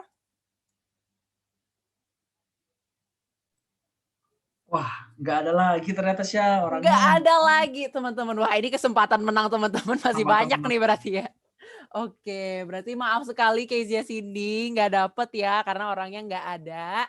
Oke, kita lanjut. Ayo teman-teman, siapa? Satu lagi.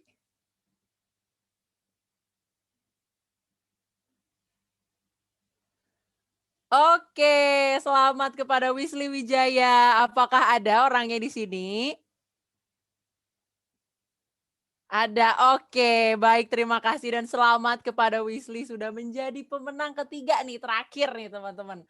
Oke, keren banget ya. Ntar ditunggu ya teman-teman. Silakan ditunggu hadiahnya, ntar bakal dikirim setelah webinar ini selesai.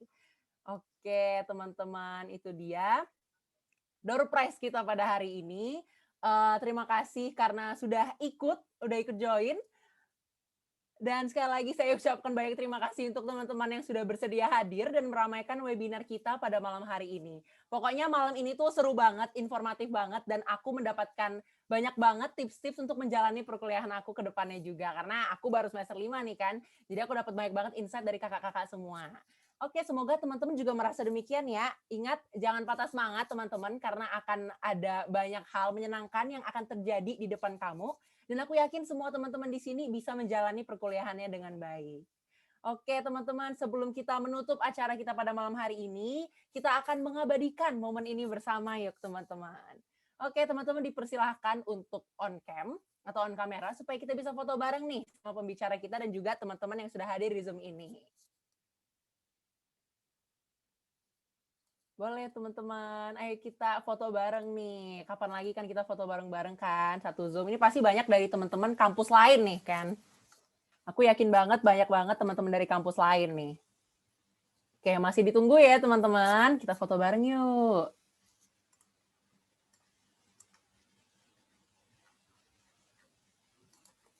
Oke, mungkin teman-teman yang lain masih ini ya, masih ada halangan, nggak apa-apa, kita foto bareng teman-teman. Yang penting teman-teman kalau nggak on cam boleh bergaya sendiri gitu ya. Oke, sebentar. Aku hitung ya teman-teman. 1, 2, 3. Senyum yang mana? Oke, sekali lagi boleh nih teman-teman. Tetap dipertahankan ya teman-teman. Dipertahankan senyumnya, senyum yang lebar, boleh silakan. 1, 2. Oke, terima kasih banyak teman-teman. Tunggu ya, nanti siapa tahu dikirimin juga fotonya gitu kan. Oke. Baik teman-teman, terima kasih sekali lagi saya ucapkan untuk pembicara-pembicara kita dan juga teman-teman semua yang sudah bersedia hadir dan berpartisipasi. Semoga webinar ini membawakan manfaat bagi teman-teman semua. Saya Brigita Nisha, saya pamit undur diri dan mohon maaf bila ada kesalahan kata dan perbuatan. Sampai jumpa di kesempatan lainnya. Dadah teman-teman, terima kasih.